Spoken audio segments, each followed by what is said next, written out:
Hello students, चलिए start करते हैं अपना हिस्ट्री का सेकंड चैप्टर जिसका नाम है नेशनलिज्म इन इंडिया। नेशनलिज्म क्या होता है ये हम लास्ट चैप्टर के अंदर पढ़ चुके हैं और लास्ट चैप्टर में हमने पढ़ा था कि यूरोप के अंदर जो है नेशनलिज्म पूरी तरह से फैल चुका था और वहाँ पर जो है नेशन स्टेट आ चुके थे। अब यूरोप का जो है सीधा इम्पैक्ट वर्ल्ड के बाकी देशों में भी पड़ा, जिसमें से एक इंडिया था। अब इंडिया के अंदर ये नेशनलिज्म की जो भावना थी वो कैसे फैली, इस चैप्टर के अंदर हम उसी को रीड करेंगे। और हमारा फर्स्ट टॉपिक आता है द फर्स्ट वर्ल्ड वार, खिलाफत एंड नॉन कोऑपरेशन। इन सब पर जो है एग्जाम्स के अंदर क्वेश्चन पूछ लिए जाते हैं, तो ध्यान से सुनिएगा। इस चैप्टर के अंदर बहुत ही मोस्ट इंपॉर्टेंट क्वेश्चंस बनते हैं। तो फर्स्ट है हमारा first world war. Last chapter में हमने पढ़ा था कि बाल्कन पर जो है पावरफुल कंट्रीज अपना हक जमाना चाहती थी, उस पर कंट्रोल करना चाहती थी, और इसी को देखते हुए जो है वर्ल्ड वार हुआ था। 1914 से लेकर 1918 तक फर्स्ट वर्ल्ड वॉर हुआ था और उस टाइम पर इंडिया पर किसका कब्जा था? इंग्लैंड का। तो फर्स्ट वर्ल्ड वॉर में जो है इंडिया डायरेक्ट शामिल नहीं था, उसमें शामिल हुआ था इंग्लैंड, और जिसका सीधा असर किस पर हुआ? इंडिया पर। तो फर्स्ट क्वेश्चन हमारा बनता है कि फर्स्ट वर्ल्ड वॉर जो है उसने कैसे हेल्प की इंडिया के अंदर जो है नेशनल मूवमेंट्स को ग्रो करने में। चलिए आइए देखते हैं। First of all the war created a new economic and political situation. अब फर्स्ट वर्ल्ड वॉर ने जो है इंडिया के अंदर इकोनॉमिक और पॉलिटिकल सिचुएशन काफ़ी क्रिएट कर दी थी। It led to a huge increase in defence expenditure. जो हमारे रक्षा खर्चे थे, डिफेंस एक्सपेंडिचर थे, वो काफ़ी इंक्रीज हो चुके थे। Which was financed by war loans and increasing taxes. और जिसको कवर करने के लिए उन्होंने क्या किया? लोन लिए इंग्लैंड ने और टैक्सेस को इंक्रीज कर दिया ताकि वो इन खर्चों को पूरा कर सके। कस्टम ड्यूटीज़ को जो है उन्होंने बढ़ा दिया था, इनकम टैक्स नए लेकर आए थे। Through the war years prices increased doubling between 1913 and 1918। और जो है वर्ल्ड वॉर की वजह से जो है प्राइस इंक्रीज हो चुके थे, डबल। टाइम पीरियड था 1930 से लेकर 1918 तक, leading to extreme hardship for the common people. और जो कॉमन पीपल थे, आम नागरिक थे, उनके लिए जो है बहुत मुश्किल हो चुकी थी। Villages were called upon two supply soldiers. और जो हमारे गांव के लोग थे उन पर प्रेशर डाला गया कि वो जो है सिपाही लेकर आए, सप्लाई करें, और उनको जो है ज़बरदस्ती force recruitment in rural areas, और ज़बरदस्ती गांव के लोगों को जो है आर्मी में फोर्सफुली जो है ज्वाइन करने लगे, जिससे लोगों के अंदर जो है काफ़ी गुस्सा आ चुका था। अब आम लोगों पर जो है कॉमन पीपल्स थे उन पर इतना प्रेशर हो चुका था, टैक्स इंक्रीज हो चुके थे, प्राइस डबल हो चुके थे। अब ज़बरदस्ती उनको जो है सेना में भर्ती किया जाने लगा। अब ऊपर से क्या हुआ कि 1918-19 में और 1920 से 21 में जो हमारी फसल थी वो ख़राब हो चुकी थी इंडिया के काफ़ी पार्ट्स में, और जिससे फसल ख़राब हुई, शॉर्टेज ऑफ फूड हो चुका था, खाने की जो है कीमतें बढ़ चुकी थी और उनकी जो सप्लाई थी वो कम हो गई। This was a complaint by an influenza epidemic. और उसी टाइम पीरियड में जो है एक महामारी आ गई थी। 1920 में एक महामारी आई थी इन्फ्लुएंजा नाम की।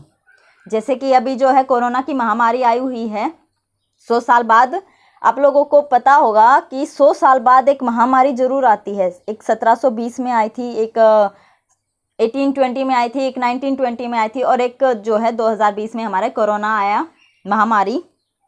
According to the census of 1921, उसके अंदर जो है 12 से 13 मिलियन पीपल जो हैं मर चुके थे इस बीमारी के कारण। People hope that their hardships would end after the war was over, but that did not happen. लोग सोचते थे कि ये जो उनकी मुश्किलें हैं वो जो है वर्ल्ड वॉर के ख़त्म होने से, युद्ध के ख़त्म होने से ख़त्म हो जाएंगी, लेकिन ऐसा तो कुछ हुआ ही नहीं। At this stage a new leader appeared and suggested a new mode of struggle. और ऐसे में एक लीडर आया और उन्होंने जो है उनके स्ट्रगल को एक नया मोड़ दिया। अब वो लीडर कौन था? महात्मा गांधी। आगे बढ़ने से पहले जो है हम इसको एक ब्रीफ में जान लेंगे कि वर्ल्ड वॉर से जो है इंडिया पर क्या क्या इम्पैक्ट हुए। तो इसको हम पॉइंट वाइज करेंगे। फर्स्ट पॉइंट था कि इंडिया के अंदर जो है इकोनॉमिक और पॉलिटिकल सिचुएशन आ चुकी थी और डिफेंस एक्सपेंडिचर जो बढ़ चुके थे उनको कवर करने के लिए गवर्नमेंट ने क्या किया, लोन लिए, टैक्स को इंक्रीज़ किया, कस्टम ड्यूटीज़ को बढ़ाया और इनकम टैक्स को जो है वो इंट्रोड्यूस किया, नया लेकर आए। और प्राइस जो थे डबल हो चुके थे, जिससे आम लोगों की मुश्किलें बढ़ चुकी थी। अब लोगों को जो है ज़बरदस्ती आर्मी में भर्ती किया जाने लगा था और उसी दौरान जो है अकाल पड़ गया था, जिससे फसल ख़राब हो चुकी थी और खाने की जो सप्लाई थी वो कम हो गई थी। और साथ के साथ जो है एक इन्फ्लुएंजा की महामारी आई थी, जिससे बहुत सारे लोग जो हैं मर गए थे और लोगों की जो है मुश्किलें ख़त्म होने का नाम नहीं ले रही थी, जिससे जो है लोगों के अंदर गुस्सा बढ़ गया था और उन्होंने स्ट्रगल करने का, आंदोलन करने की सोची थी। नेक्स्ट आता है हमारा द आइडिया ऑफ सत्याग्रह। इस पर भी क्वेश्चन बनता है कि what is the meant by the idea of satyagraha, कि सत्याग्रह से आप क्या समझते हैं। Mahatma Gandhi return to India in January 1915। Mahatma Gandhi जो है इंडिया में वापस आ गए थे। कब आए थे? जनवरी 1915 में। और कहाँ से आए थे? साउथ अफ्रीका से। As you know he had come from South Africa where he had successfully fought the racist regime with a novel method of mass agitation which he called सत्याग्रह। वहाँ पर जो है साउथ अफ्रीका के अंदर काले घोड़े का एक भेद चला हुआ था और गांधी जी ने वहाँ पर सत्याग्रह आंदोलन किया और जो वहाँ की सरकार थी, गवर्नमेंट थी, वहाँ से मतलब सत्याग्रह के नाम पर उन्होंने लोहा लिया और जो काले घोड़े का भेद था उसको मिटा दिया। अब उसको मिटाने के बाद वो इंडिया आ चुके थे। अब वो इंडिया में आने के बाद देखा उन्होंने कि जो इंडिया के लोग हैं वो काफ़ी मुश्किलों में हैं। अब यहाँ पर भी उन्होंने जो है सत्याग्रह को वो लेकर आए थे। The idea of satyagraha emphasis the power of truth and the need to search for truth. तो सत्याग्रह क्या था कि power of truth and need to search for truth, यानी कि जो है सच की ताकत को पहचानिए और सच को जानिए, सर्च कीजिए। It suggested that if the cause was true, if the struggle was against injustice, then physical force was not necessary to fight the oppressor। यानी कि गांधी जी का क्या कहना था कि अगर आप लोगों के साथ जो है इनजस्टिस हो रहा है और आप अपनी जगह पर सच्चे हैं, तो आप लोगों को अपने अपोजिट जो है उसके खिलाफ लड़ने के लिए फिजिकल फोर्स की ज़रूरत नहीं है। आप सत्याग्रह के दम पर भी जीत हासिल कर सकते हैं। Mahatma Gandhi believe that this dharma of non violence called unite all Indians. Mahatma Gandhi क्या विश्वास करते थे कि सत्य और अहिंसा के बल पर जो है आप हर सब कुछ हासिल कर सकते हैं और वो ये चाहते थे कि हर इंडियन जो है भारतीय एकता के रूप में बंधे और सत्य और अहिंसा के मार्ग पर चले। और इसी मार्ग पर चलते हुए उन्होंने कुछ सत्याग्रह आंदोलनों को अंजाम दिया था। चलिए आइए देखते हैं वो कौन कौन से थे। After arriving in India Mahatma Gandhi successfully organise satyagraha movement in various places. जो महात्मा गांधी ने इंडिया में आने के बाद सत्याग्रह मूवमेंट्स को काफ़ी सक्सेसफुली कई जगहों पर जो है अप्लाई किया। कहाँ कहाँ पर? 1917 He traveled to Champaran in Bihar to inspire the peasants to struggle against the oppressive plantation system। 1917 में जो है बिहार के एक चंपारण जिले में चंपारण आंदोलन हुआ। इसके बारे में पूछ लेते हैं एग्जाम्स के अंदर कि चंपारण आंदोलन क्या था। तो चंपारण आंदोलन होने का क्या मेन कारण था? आप लोगों को पता है कि अंग्रेज जो है नील की खेती पर ज़्यादा प्रेशराइज करते थे, लेकिन जो हमारे किसान थे वो चाहते थे कि हम गेहूँ चावल जैसी फसलें उगाएं। लेकिन गवर्नमेंट जो थी ब्रिटिश गवर्नमेंट थी वो चाहती थी कि नील की खेती की जाए और इसी को देखते हुए वहाँ पर जो है चंपारण आंदोलन हुआ था। नेक्स्ट आंदोलन हुआ 1917 में। He organised a satyagraha to support the peasants of the Kheda district of Gujarat. यानी कि 1917 के अंदर ही गुजरात में जो है खेड़ा एक डिस्ट्रिक्ट था, जिला था, वहाँ पर खेड़ा आंदोलन हुआ। और खेड़ा आंदोलन होने का मेन कारण क्या था कि वहाँ उस टाइम पर जो है अकाल की वजह से वहाँ उनकी फसल, किसानों की फसल ख़राब हो चुकी थी। अब किसान चाहते थे कि गवर्नमेंट जो है उनका लोन जो है माफ़ कर दे, लेकिन गवर्नमेंट ऐसा करने के लिए राज़ी नहीं थी। तो इसको देखते हुए वहाँ पर सत्याग्रह आंदोलन किया गया और जीत हासिल की गई। उसके बाद आया 1918 में अहमदाबाद के जो मिल वर्कर्स थे उन्होंने आंदोलन किया था। 1918 में जो है अहमदाबाद में एक मिल वर्कर्स थे और वहाँ के जो मालिक थे उनके बीच में जो है तनाव चला हुआ था। मिल वर्कर्स चाहते थे कि उनको जो है 50% अलॉटमेंट मिले, लेकिन जो उनके मालिक थे वो चाहते थे कि 20% पे ही वो मान जाए। तो उनके अगेंस्ट जो है उन्होंने सत्याग्रह आंदोलन किया और बात बनी 35% अलॉटमेंट पर। और इस तरीके से जो है महात्मा गांधी ने सत्याग्रह के बेस पर काफ़ी जो है आंदोलन किए और उनमें जीत हासिल की। अब नेक्स्ट टॉपिक आता है हमारा the Rowlatt Act. Most important है, एग्जाम्स के अंदर काफ़ी पूछ लिया जाता है कि रोलेट एक्ट क्या था और कब हुआ था। 1 मार्क्स में पूछ लेते हैं। और ये जो हैं डेट्स हैं, आंदोलन जब हुए थे, किस डेट को हुए थे, किस ईयर में हुए थे, ये आप लोगों को याद रखने हैं। 1 मार्क्स में मोस्ट इम्पॉर्टेंट हैं। तो रोलेट एक्ट हमारा जो है 1919 में हुआ था। और रोलेट एक्ट क्या था, इसका होने का क्या कारण था, चलिए आइए देखते हैं। This act had been hurriedly passed through the Imperial Legislative Council despite the united opposition of the Indian members. Imperial legislative जो काउंसिल थी उन्होंने जल्दबाजी में इस एक्ट को जो है लागू कर दिया था। और उनका लागू करने का मेन कारण क्या था कि जो आंदोलन हो रहे थे, भारतीय जो जाग रहे थे, उनको दबाने के लिए इस एक्ट को वो लेकर आए थे 1919 में। और इस एक्ट का मतलब क्या था? It gave the government an enormous powers to repress political activities and allowed detention of political prisoners without trial for 2 years।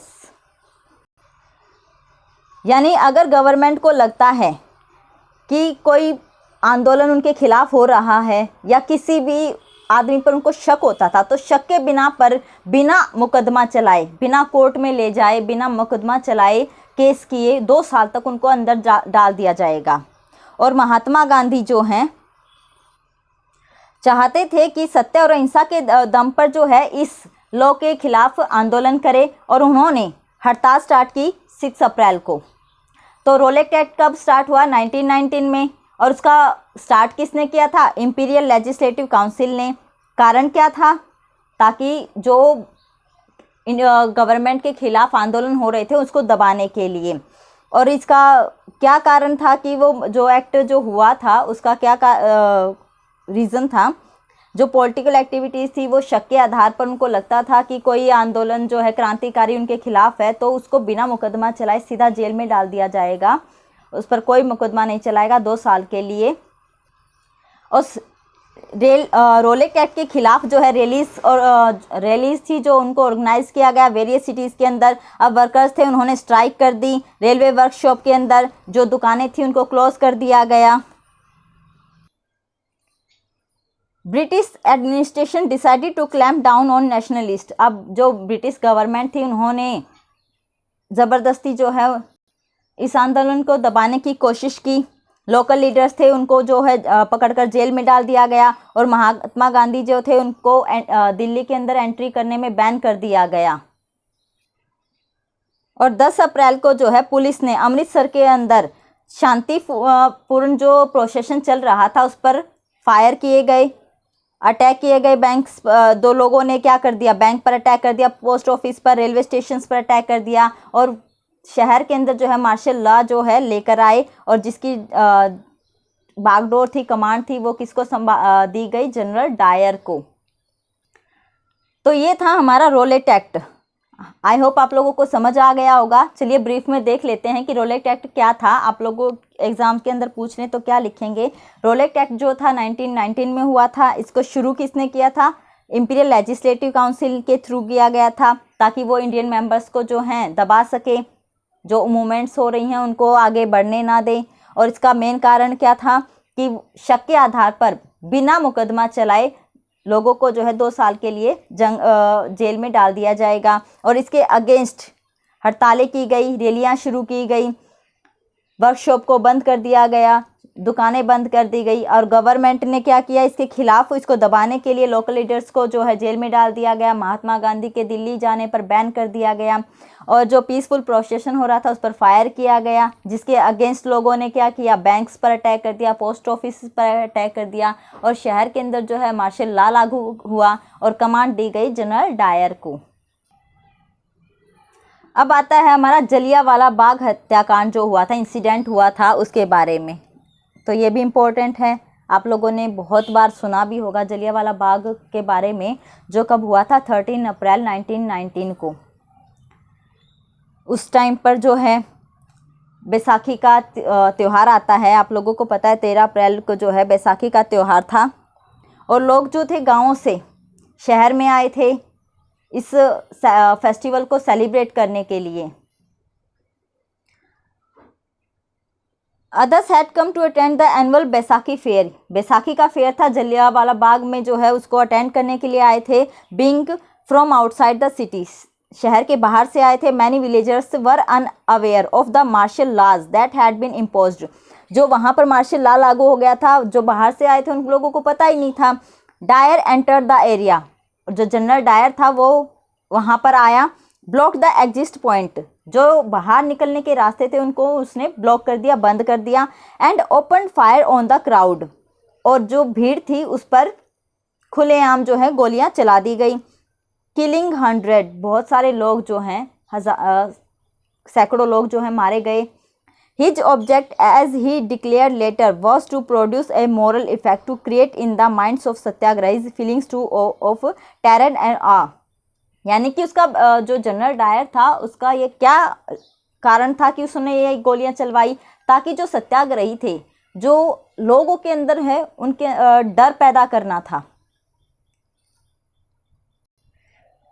अब सारे रास्ते बंद होने के बाद जो हैं वहाँ पर जहाँ जहाँ वो बंद कर दिए, वहाँ पर लोग जो गवर्नमेंट के सिपाही थे, पुलिस थी, वो खड़ी थी और उन्होंने सीधा अटैक कर दिया। बहुत सारे लोग मरे। आज भी आप देखेंगे जलियांवाला जो बाग है उसकी दीवारों पर ब्लड के जो हैं गोलियों के निशान मिलेंगे आप लोगों को।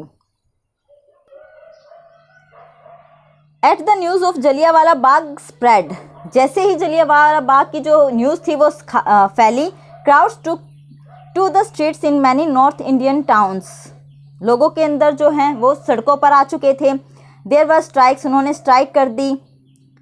Clashes with the police, police के जो साथ हाथापाई हुई। And attacks on government buildings, और जो गवर्नमेंट बिल्डिंग्स थी उस पर अटैक कर दिया गया।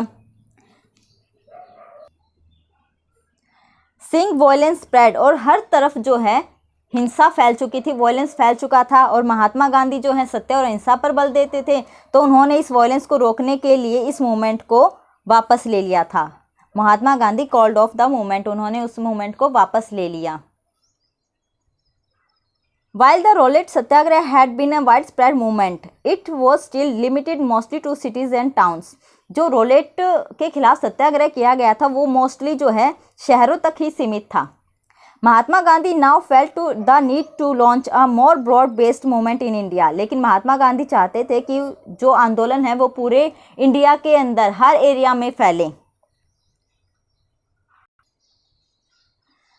But he was certain that no such movement could be organized without bringing the Hindus and Muslims close together. लेकिन महात्मा गांधी को पता था कि पूरे इंडिया के अंदर मूवमेंट्स को जो हैं फैलाने के लिए हिंदू और मुस्लिम को पास लाना जरूरी था। The First World War had ended with the defeat of Ottoman Turkey. जो फर्स्ट वर्ल्ड वॉर में जो है ओटोमन टर्की थी, तुर्की थी, उसकी हार हो चुकी थी, डिफीट हो चुकी थी। एंड देयर वर रूमर्स यानी कि अफवाह फैली that a harsh peace treaty was going to be imposed on the Ottoman emperor, कि उस पर जो है कड़ी संधि समझौते किए जाएंगे। ये अफवाह वहाँ पर फैल चुकी थी। To defend the khalifa temporal powers, एक Khilafat committee was formed in Bombay in March 1919। अब इस खलीफा को समर्थन देने के लिए जो है बॉम्बे में एक कमेटी ऑर्गेनाइज की गई मार्च 1919 में। A young generation of Muslim leaders like the brothers of Mohammad Ali and Shaukat Ali, और जिसको लीड किसने किया था? दो भाइयों ने जो मुस्लिम थे, एक था मोहम्मद अली और दूसरा था शौकत अली। और उन्होंने जो है गांधी जी से इस मुद्दे पर आंदोलन करने की अपील की और 1920 के अंदर जो है कोलकाता में अधिवेशन में खिलाफत आंदोलन के समर्थन में और स्वराज के लिए एक नॉन कोऑपरेशन मूवमेंट शुरू करने का प्रस्ताव पारित किया गया। अब नेक्स्ट टॉपिक आता है हमारा वाई नॉन कोऑपरेशन, हिंदी में बोलते हैं असहयोग आंदोलन। अब जो ये नॉन कोऑपरेशन मूवमेंट थी उसको क्यों जारी किया गया? In his famous book Hind Swaraj 1909 Mahatma Gandhi declared that British rule was established in India with the cooperation of Indians. Mahatma Gandhi ने एक बुक लिखी थी 1909 में हिंद स्वराज के नाम से। इसमें उन्होंने लिखा था कि जो ब्रिटिश साम्राज्य है वो इंडिया के अंदर तभी इस्टेब्लिश हुआ, स्थापित हुआ, जब इंडिया ने उसको कोऑपरेट किया and had survived only because of this cooperation. और ब्रिटिश गवर्नमेंट कैसे सर्वाइव कर पाई? इंडियंस के कोऑपरेशन की वजह से। If Indians refuse to cooperate, अगर इंडियंस अपना सहयोग कोऑपरेट नहीं करते तो British rule in India would collapse within a year and swaraj would come. अगर जो है इंडियंस जो हैं अपना कोऑपरेशन नहीं करते तो ब्रिटिश रूल जो है इंडिया के अंदर 1 साल के अंदर ख़त्म हो जाता और वहाँ पर स्वराज अपने आप आ जाता। और गांधी जी ने नॉन कोऑपरेशन के लिए जो है कुछ प्रस्ताव रखे लोगों के सामने। उन्होंने कहा कि it should begin with the surrender of titles that the government awarded and a boycott of civil services. उन्होंने कहा कि जो गवर्नमेंट ने किसी के लिए किसी को भी जो अवार्ड दिए हैं, टाइटल्स दिए हैं, उनको जो है वापस कर दिया जाए। लोगों को जो है सिविल सर्विसेज के लिए बायोकट कर देना चाहिए। बायकॉट होता है कि किसी को में पार्टिसिपेट ही ना करे, अगर किसी चीज़ को ख़रीदने के लिए मना कर दे, जो गवर्नमेंट की चीज़ें थी उसको ख़रीदने के लिए मना कर दो, उनकी जो सिविल सर्विसेज हैं, उनकी नौकरी है, उनको छोड़ दिया जाए, उसमें पार्टिसिपेट ही ना करें। और जो उनको अवार्ड मिले हुए थे उन अवार्ड को वापस कर दिया जाए। उपाधियाँ मिली थी, आर्मी, पुलिस, कोर्ट और लेजिस्लेटिव काउंसिल, स्कूल्स हैं, फॉरेन गुड्स थी, उनको जो है जो फॉरेन गुड्स थी उनको ख़रीदा ही ना जाए, स्कूल्स में एडमिशन ना लें। पुलिस कोर्ट हैं, उनको जो उसमें ऑलरेडी जो है नौकरी कर रहे हैं उनको छोड़ देना चाहिए, कोऑपरेट ही नहीं करना चाहिए। अब वो अगर सब अपनी जॉब छोड़ देंगे तो ब्रिटिश गवर्नमेंट टिक नहीं पाती इंडिया के अंदर। तो यही था हमारा non cooperation movement. Then in case the government used repression, a full civil disobedience campaign would be launched। अगर गवर्नमेंट जो है कुछ ऐसी नीतियां लेकर आए जो दबाव डाले, दमनकारी नीतियां, तो उसके अपोजिट में जो है संपूर्ण अवज्ञा आंदोलन को जो है लॉन्च किया जाएगा, शुरू किया जाएगा। तो ये था हमारा नॉन कोऑपरेशन मूवमेंट, ताकि जो है गवर्नमेंट की तरफ से जो भी उपाधियाँ दी गई, जो भी नौकरी की अप्लाई की गई, उनके वहाँ की जो गुड्स थी उनको जो है यूज़ करना छोड़ दो, उपाधियाँ वापस कर दो। सिविल सर्विसेज है, आर्मी है, पुलिस है, कोर्ट है, ऐसी जॉब करो ही ना। तो ये था नॉन कोऑपरेशन मूवमेंट। आज के लिए इतना ही, बाकी क्या करेंगे हम नेक्स्ट वीडियो के अंदर। और आप लोगों को नेक्स्ट क्लासेस को लाइक करना, शेयर करना, सब्सक्राइब करना मत भूलिएगा। और बाकी जो है 8th 9th और 10th की मैथ की, साइंस की वीडियोस जो हैं आपको प्लेलिस्ट में देखने को मिल जाएंगी। प्लीज़ नेक्स्ट क्लासेस को सपोर्ट कीजिए। Thank you everyone.